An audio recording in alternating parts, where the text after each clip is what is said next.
दोस्तों जय श्री राधे। दोस्तों शूर्पणखा ने ऐसे कौन से कर्म किए थे जिसकी वजह से भगवान के दर्शन हुए और उनसे डायरेक्ट बात की, यहाँ तक कि भगवान श्री राम के सामने डायरेक्ट उसने शादी का प्रस्ताव रखा।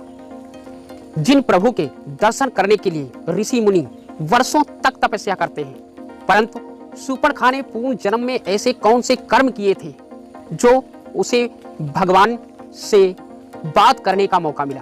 यहाँ तक कि भक्ति की स्वरूपा माता सीता के भी दर्शन हुए और वैराग्य स्वरूप लक्ष्मण के भी दर्शन हुए। क्या कारण था?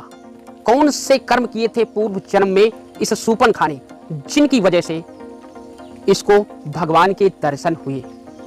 राक्षसी होते हुए भी इसे भगवान की प्राप्ति हुई। आइए जानते हैं उसी कारण को कि यह पूर्व जन्म में कौन थे।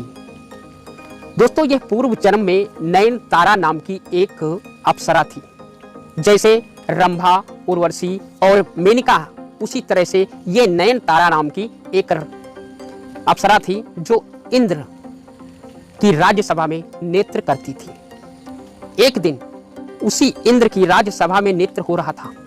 नयनतारा ने ऐसा नेत्र किया और ऐसी आंखें चलाकर इंद्र की तरफ इशारा किया कि इंद्र इस पर मोहित हो गया और इसको सबसे प्रिय दासी बनाकर अपने सम्मुख रख लिया।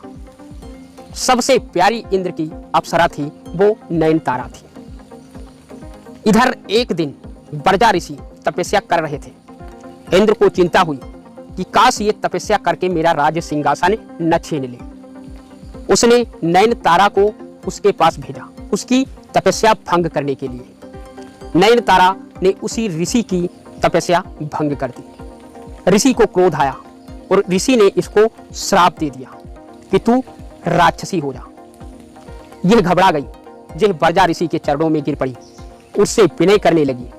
विनय की तो बर्जा ऋषि इस पर प्रसन्न हुए।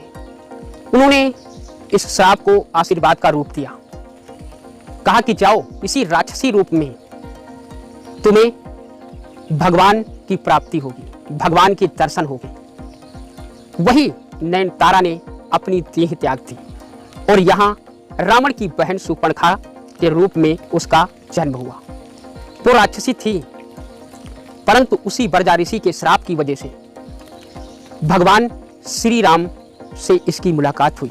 श्री राम को देखा, उस पर मोहित हो गई। राक्षसी स्वभाव के कारण यह डायरेक्ट प्रभु राम के समीप जा पहुंची, जबकि भक्ति का मार्ग भगवान की प्राप्ति के लिए सबसे जरूरी है वैराग्य। फिर भक्ति, ना तो इसने भक्ति की और ना तो वैराग्य किया और जाकर डायरेक्ट प्रभु श्री राम के पास जाकर शादी का प्रस्ताव रख दिया और प्रभु राम से बोली कि तुम सम पुरुष नमो सम नारी यति संयोग विधि रचा बिचारी, कि तुम्हारे समान इस संसार में कोई पुरुष नहीं है और हमारे समान इस संसार में कोई नारी नहीं है, इसलिए आप मुझसे ब्याह कर लो। प्रभु राम पहचान गए कि यह डायरेक्ट बिना वैराग्य और बिना भक्ति के हमारे पास आई है। इस बात को सोचकर भगवान श्री राम ने उसे वैराग्य का रूप देने के लिए लक्ष्मण के पास भेजा था। लक्ष्मण के पास जाकर भी इसने शादी का प्रस्ताव रखा। उनसे भी कहा कि वो तो ब्याहे हैं परंतु तुम कुंवारे हो, इसलिए मुझसे तुम शादी कर लो। परंतु भगवान लक्ष्मण वैराग्य स्वरूपी थे।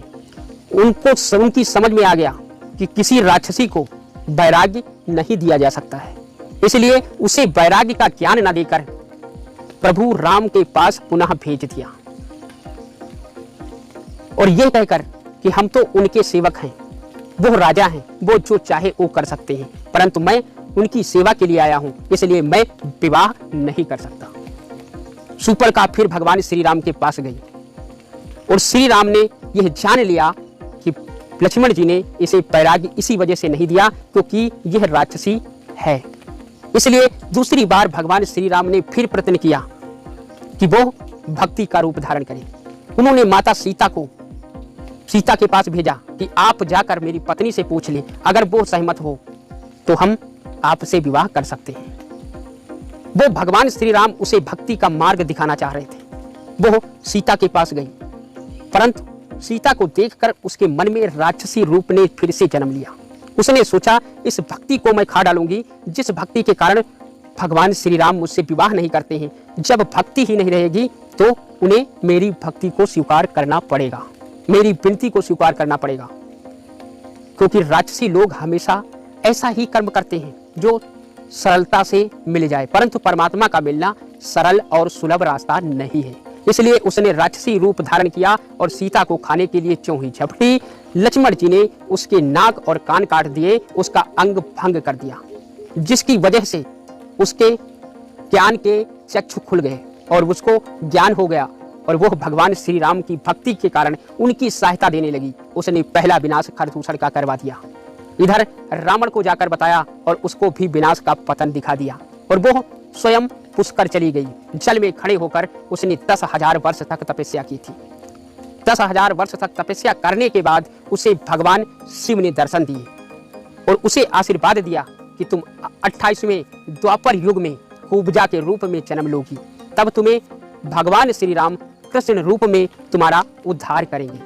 और द्वापर युग में वही कुब्जा के रूप में उसने जन्म लिया और भगवान श्री कृष्ण ने उसका कुंवर ठीक करके और उसे भक्ति का मार्ग दिखाया और अपनी भक्ति प्रदान की। तो दोस्तों, यह थी शूर्पणखा की जीवन की पूर्व जन्म की कहानी।